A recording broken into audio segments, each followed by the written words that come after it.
Hello, my name is John Radcliffe. I'm an analyst at Gartner, and I'm the chairman of Gartner's first MDM Summit in Europe. The purpose of this webinar is to introduce you to MDM and also to give you a taste of the material that we'll be presenting at the MDM Summit. Let's talk a little bit about this MDM Summit. It's the first one we're doing in Europe, but we've actually been doing several over the last few years in the US. We have our fifth MDM Summit in Los Angeles at the beginning of May. The theme for the summit is creating business value from MDM. There are two tracks to appeal to different audiences and to cover different topic areas. The first track is designed to appeal to both business and IT. The second track is supposed to be much more for the technologist. The first track about MDM strategy, governance, organization, building the right program structure for MDM, creating the right business case and things like that. So very much designed to help you get going on the right track with MDM, get your program set up for success at the beginning. The second track is about the technology and architecture associated with MDM. So MDM intersects with many other things, intersects with enterprise information architecture, information management, also intersects with things like service-oriented architecture and business process management and business intelligence and performance management.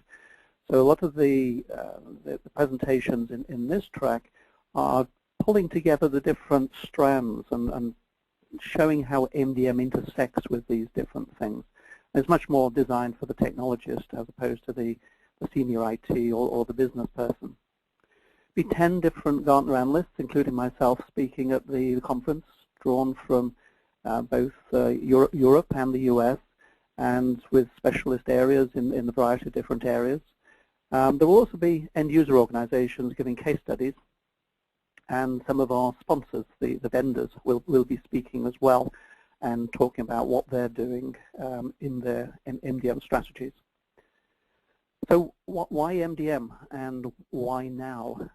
What we're saying here is it's not a matter of if, but it's a matter of when, in terms of when organizations need to get their hands around this thing called MDM, master data management. We've reached a stage where organizations have an increasing heterogeneity of systems. They have just so many systems, as shown here on the left, with CRM, ERP, supply chain, or many different vertical industry systems, and either package systems or homegrown systems. And the problem that leads to is inconsistency across all those different systems and lack of quality either across the systems or within the systems.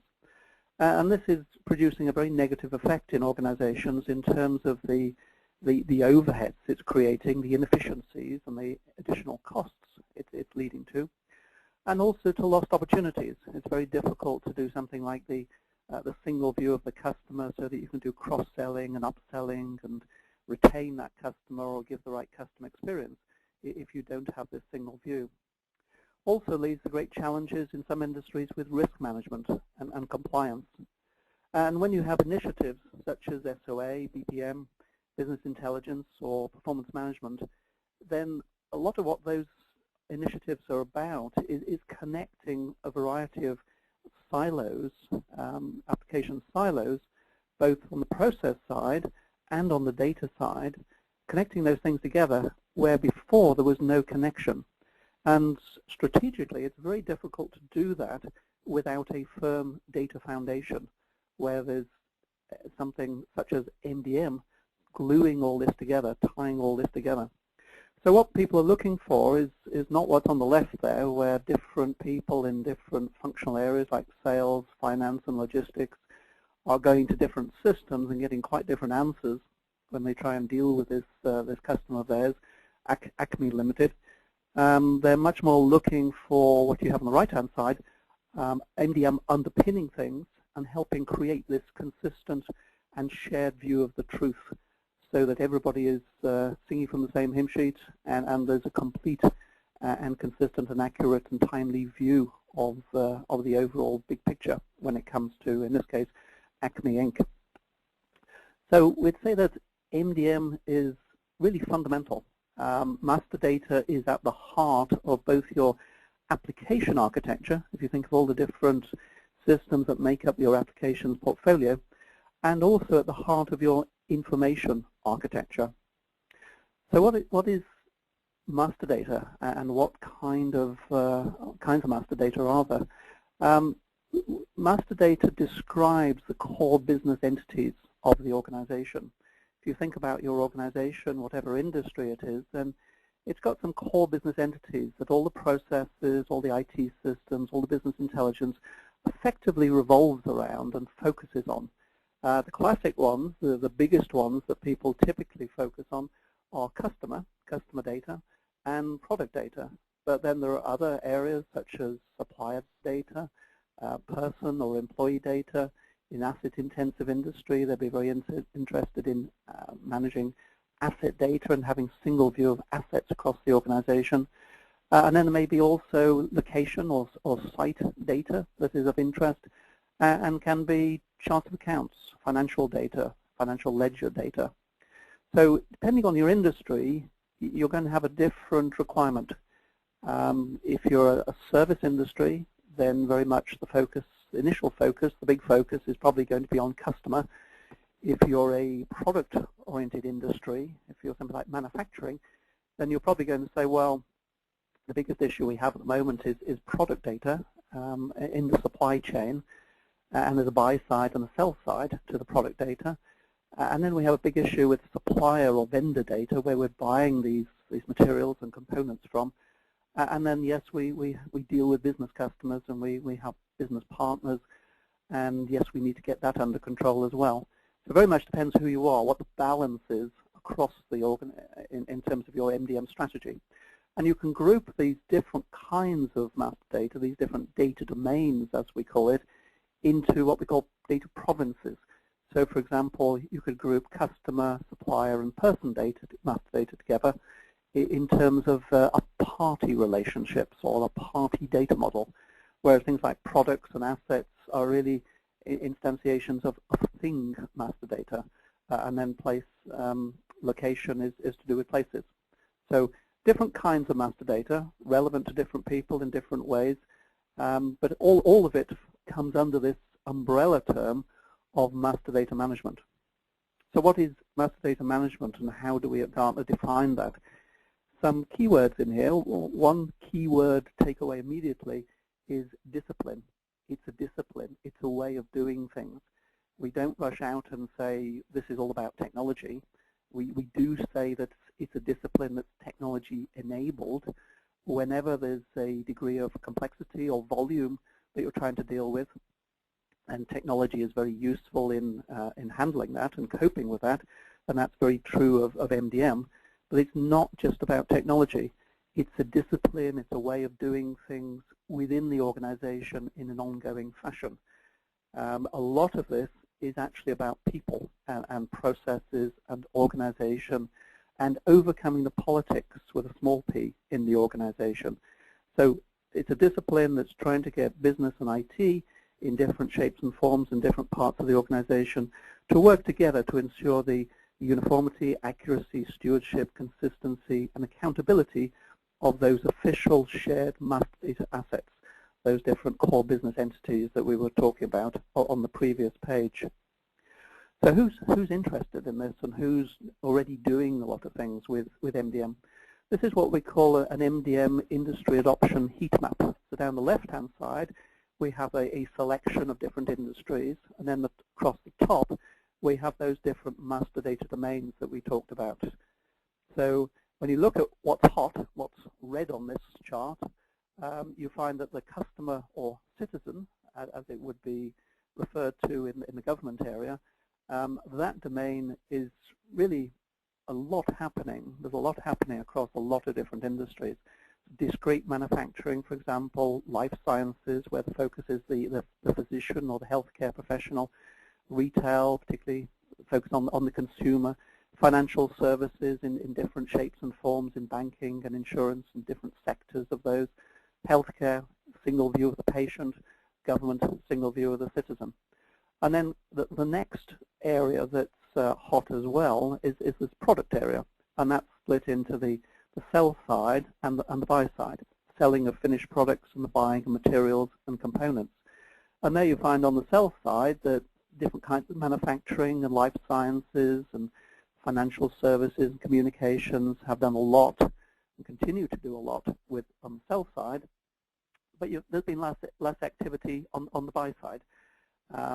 Health, financial services, and government are particular ones that sort of stand out there. And then you've got these other different industries and different sort of data domains, where in many cases things are starting to warm up, but in other cases it's still relatively early days. It's probably going to come, but it's going to take a while as people focus on their initial priorities, which very much tend to be customer data, product data, and then in some industries like manufacturing, more product-centric industries, things like supplier data. So overall, in terms of the business case and the business drivers for MDM, then we're saying that really an organization cannot be totally effective or efficient or manage risk unless it's got this single view of the truth, as we call it. If we drill down a level into that, then we say, well, there are three different main categories of business drivers for MDM. If we go across to the right-hand side, the business drivers are very hard benefits, things that are mandatory, things that you have to do, things that have to happen by a certain date. Otherwise, basically, bad things happen. So we must improve our regulatory compliance. We have to conform with that regulation by X date. We need to improve our risk management. We're a bank and we're lending money to all these different people, but we can't pull those different strands of information together to understand what's the big picture relating to our risk and how that different lending pattern is interconnected in different ways, in different legal entities across the world potentially. In the middle, we have the need for cost optimization and efficiency. And very often this is related to end-to-end processes. It's trying to reduce waste and the need for reconciliation, maybe enabling the consolidation of ERP instances, maybe trying to create greater efficiencies in both the procurement chain and the supply chain, and generally trying to improve the ability to join up these end-to-end processes. So a lot of different things there, and you'd have to think about the relevant processes in your particular situation, in your particular industry. There are classic things like order to cash, horizontal processes, but then there are also vertical processes in different areas. And if you have business process management or improvement initiatives going on, then you need to think, well, is what we're doing there really hampered by the fact that although we've got some very good sort of technology at the higher levels of the stack, we haven't solved the problems of the data sitting underneath, and we need something like MDM to help build that foundation for those better business processes. And across on the left-hand side, we have the enabling growth and profits, revenues and profits. Very often in service industries, you hear the refrain, we want to increase sales by having a better understanding of the customer value and behavior. We want to improve our cross-marketing and our selling. We want to be able to retain the customers better. Well, we're focusing on customer experience, and we need to improve what we're doing across different channels. We need far more consistent ways in which we interact with our customers, never mind which channel they're coming to us on, and having these consistent customer touches.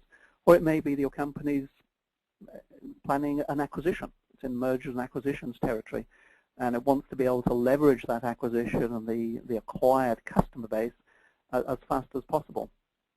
And then across the board, as well as the overall general focus on MDM to improve business processes, there is also the desire to use MDM to build better business decisions as well.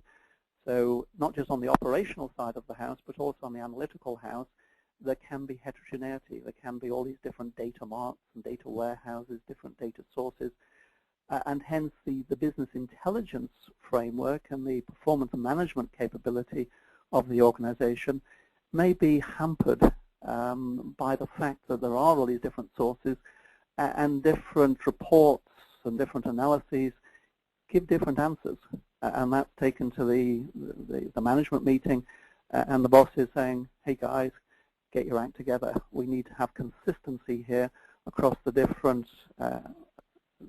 hierarchies for rolling up all this different data for decision support services, and also the different dimensions. How will we actually identify the different pieces of information within the mass of information we have in our data warehouses, data marts, for things like product and customer. So MDM is about better business processes on the operational side and better business decisions on the analytical side. So how do you succeed with MDM? How would you go about performing and executing an MDM program? There are many things that you should not do. And this slide talks about the 8 fatal flaws of MDM. They're the kind of things that we hear day in, day out when we're talking with different people. And when we hear them, we think, well, that's not going to work. That is going to lead to problems further down the track, or that is not complete. The first one of these problems is if your organization thinks MDM is just an IT initiative. They couldn't be more wrong. A lot of this is about business, and it needs a very strong business involvement to be able to succeed. Maybe started by IT, maybe have people like the architects, the enterprise architects, seeing the big picture and trying to get the ball rolling here. But to really make this happen, the business has to be very intimately involved with this MDM program. The second fatal flaw is, oh, the program, yeah, the MDM program, yeah, we're completing that by Christmas or by the end of the year. Yeah, that's a one-off. We'll be done. Everybody walks away from it once it's done. We just have to implement this piece of technology, and then we're finished. We'd say no. MDM is not a project, not something that finishes by a certain time and you walk away. It's a program made up of different projects, different phases, and it's basically an ongoing requirement in an organization. You would still need an MDM group of people to give shape and form to the MDM program in the long term, and you will always, in different ways at different times, be seeking to continue your MDM rollout and to improve and optimize the kind of things you're doing in the MDM area. The third thing that comes very often in product-centric industries, saying, well, ERP and MDM are one and the same. Our systems revolve around ERP. We're very ERP-centric. That may be very true, but if you look at your applications portfolio, it's highly likely that there are other systems besides the ERP system or the ERP plus CRM and supply chain. And those systems have to be within the overall scope of an enterprise MDM program. It's no good having the ERP system having fantastic data if it's out of step with the e-commerce system, which that group may also say, we have fantastic data, but if the two don't agree and the customer's coming in on multiple channels, you have a problem. You don't have an enterprise MDM strategy. Another fatal flaw would be saying, well, didn't we do MDM when we did BI or created our enterprise data warehouse?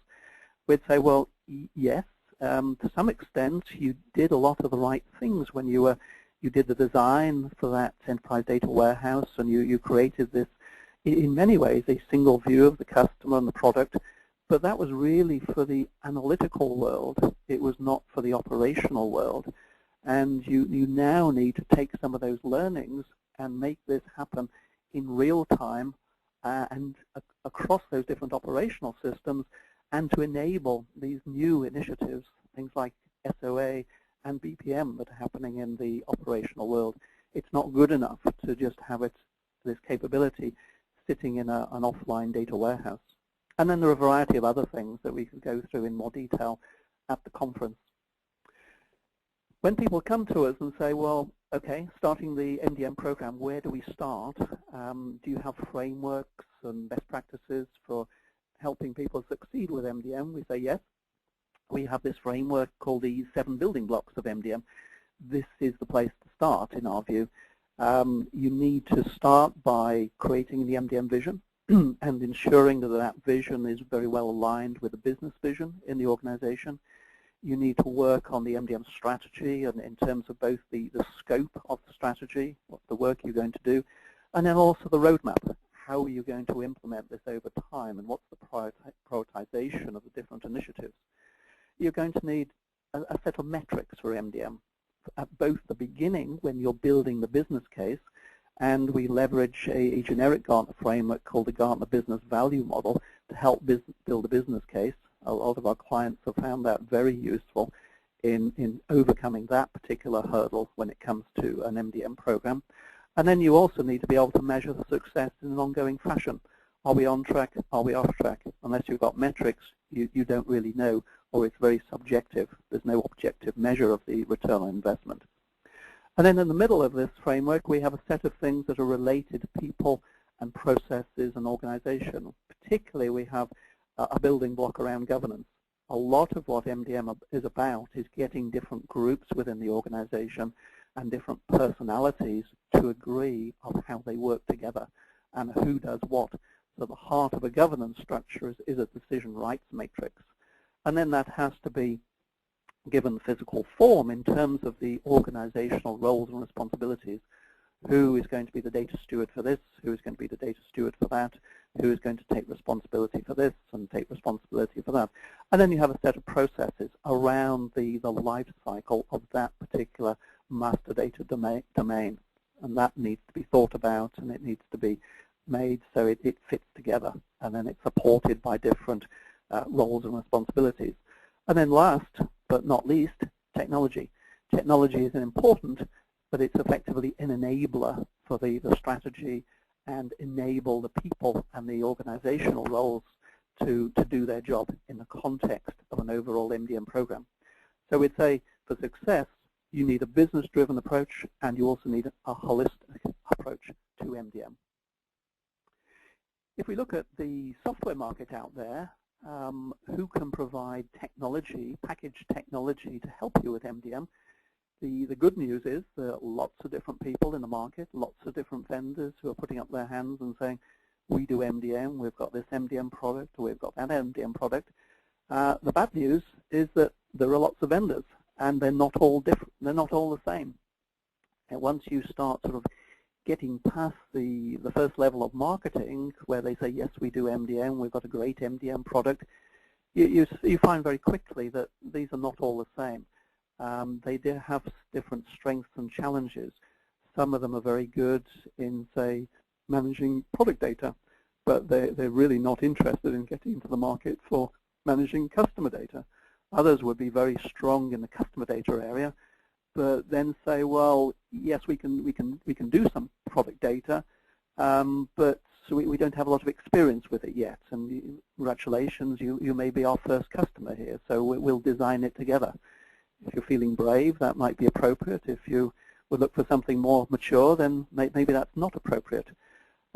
You'll have other vendors who are coming in with much more of a multi-domain approach and saying, well, we can do everything, all these different data domains, but then you find in some places the depth is missing. They've got the breadth, but they haven't got the depth. You'll find others saying, we do multi-domain, but really what we focus on is not operational MDM, it's analytical MDM.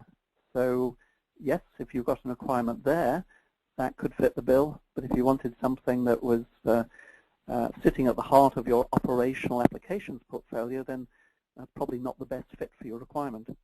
So some of the things that we'll be sharing with you at the conference will be some of our magic quadrants. We have a magic quadrant for MDM of customer data and one for MDM of product data. And then we also have research that paints a picture of how effectively some of the leading vendors are coping with the demands of a multi-domain requirement. One of the things you'll need to think about when you're both kicking off your MDM program and as you refine it over the years is how you drive towards ever-increasing levels of maturity in your MDM capabilities within your organization. To help you with that, we have this maturity model, and this is the basis for a capability assessments that we have in our consulting group, and we'll be going into more detail around this maturity model. It's one of the presentations at the conference. Level 0, basically in denial, saying, well, problem? What problem? MDM capability is non-existent. People are in denial, but effectively it's a ticking time bomb sitting underneath your business processes and your business analytics, business intelligence. And then as you steadily go through stages 1 to 4, people are starting to say, well, yeah, we do have a problem. Not sure what to do about it yet. Let's get together and sort of start working out how we might tackle this. Level 2 is starting to develop, but it's very much firefighting, quite tactical. It's not joined up. It's not enterprise-wide. Tends to be a lot of isolated bottom-up initiatives, maybe doing some good things in their own right, but the scope is very, very tight. And then moving through 3 and 4, moving to something that's much more credible and much more capable in terms of real MDM, building a real MDM capability. 3, a relatively siloed fashion. 4, much more enterprise-wide in focus. And then eventually moving to 5, the top level, which is saying, well, we've achieved a lot of things, and culturally, MDM is the way we do things around here. It's accepted in the organization that master data is a key asset of the organization and has to be treated as such, and we have a department or a hybrid organization, different people in different places in the organization that work together to continually sort of manage and govern the master data. And then we don't stop there. We're continually trying to learn and improve what we're doing. So we're continuing to optimize what we're doing. It's not that we rest on our laurels and we've done everything, because business demands change, technology change, best practices can change as well. Always possible to learn from other people. So when talking to some of our clients through our inquiries and when we meet them face-to-face, traveling around or at conferences, these are some of the key challenges that we find that organizations across different industries are facing in the MDM area. A lot of people, when they're beginners, they're wanting to work out how do we start an MDM program in the best practice manner. How do we create an MDM vision and strategy? How do we create an MDM business case? People want to know sort of the key trends shaping the market. What's happening with cloud computing, for example, in MDM, or what's happening in terms of the SME market? Is this just for the large enterprise, or is it starting to come into the mid-tier sort of market? A lot of requirements about how do I create the right governance framework, or what are the right organizational roles and responsibilities? How do I align this with enterprise information architecture? So lots of different questions there, lots of different challenges that we talk with our clients about. And really these challenges form the basis of the content for the conference. They form the basis for us saying we need a presentation on this to talk about best practices, the 7 building blocks, for example. We need a presentation about creating the vision and strategy, creating the business case. So if you are looking for answers to some of these questions, this MDM conference is really the place to come for some of those answers. So gone through this sort of very quickly. Thank you for listening. This is just a very high-level introduction. You can go to the website and find out more about the conference and more about the agenda and kind of things that we'll be talking about in some more depth, and who's speaking and what their background is. The conference is very applicable to many different roles in IT. Very typically we talk to a lot of people in the enterprise architecture area, but we also talk to people in the business applications areas and different functional groups around, say, CRM or ERP or supply chain. We also talk to the BI people and then the performance management people. So the applicability of this does cross over many different areas. And also, obviously, it's not just IT, it's also the business people, either within particular functional areas or trying to build this capability and this picture big picture across different functional areas. So appeals to different people. If you're listening to this into this webinar, and you're thinking, well, I could go to that would apply to me. Also think about other people in the organization and talk to them about the relevance of it as well. So I'll stop there. I hope that was useful. We look forward to seeing you at the Gartner MDM Summit 2011 in London at the beginning of February. Thanks very much for your time.